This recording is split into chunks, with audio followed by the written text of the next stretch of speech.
We would like to see them be ambitious. We have put a whole range of different options on the table, and I think really this is the time where we want to see governments taking the mantle when it comes to productivity reform.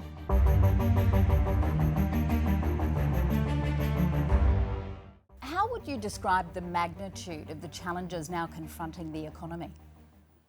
Look, I certainly think they are sizable. Growth has picked up a little bit beyond what people expected, but clearly that has manifested in higher inflation.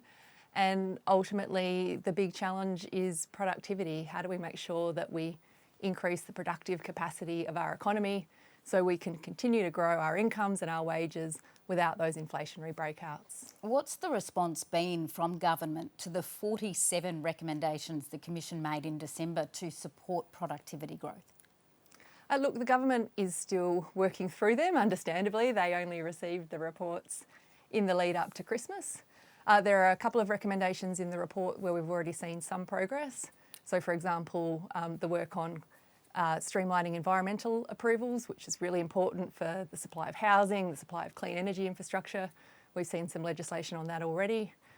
We also made some recommendations around AI, huge productive potential from that technology. We didn't want to see an overarching regulatory regime that would stifle those potential gains. And I think the government's really come out in a very pragmatic way to say that we will, of course, look to address the harms where they occur, but we'll use existing legislation where we can. So there's a couple of areas where I think there's already been some progress on the topics we touched on. How ambitious could the government be in terms of those recommendations in its May budget? Well, look, the thing with productivity reforms is you have to do quite a number of them across a lot of different fronts. That's reflected in the reports. It's everything from corporate tax reform to changing the skills system to working in the care economy. So we would like to see them be ambitious. We have put a whole range of different options on the table, and I think really this is the time where we want to see governments taking the mantle when it comes to productivity reform. There are reports Treasury has advised the Commission it has concerns about the recommendation for a cash flow tax as part of proposed corporate tax reform. Is that correct?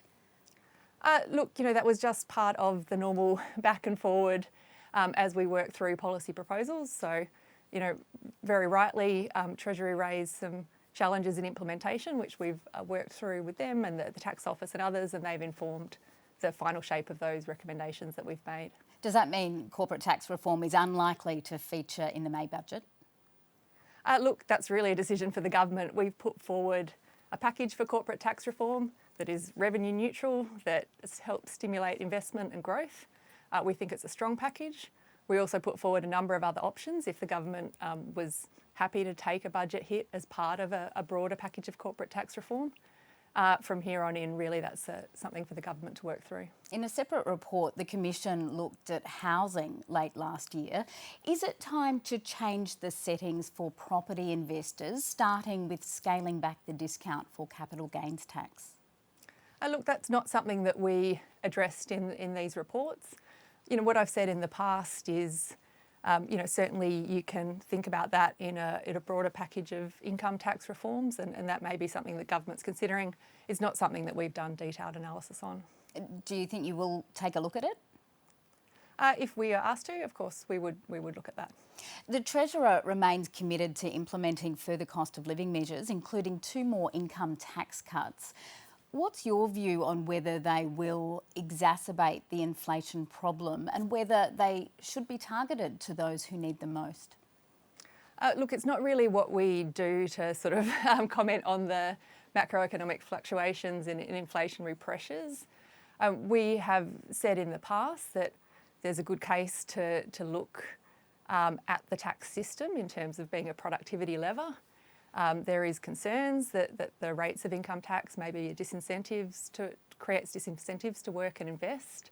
And so to the extent the government is looking at the tax mix from a productivity perspective, that's a good thing. Are you concerned about the idea that more money will be free to spend in the economy, possibly stoking the inflation problem? Look, that's just not the sort of issue that we comment on or look at. What is your view, finally, on the Shadow Treasurer Ted O'Brien's call to restore tougher spending rules in the name of budget discipline? Does he have a point? Look, again, that's sort of outside our broad remit. I mean, what I would say is we've really stressed the importance of making sure that government spending is efficient as possible.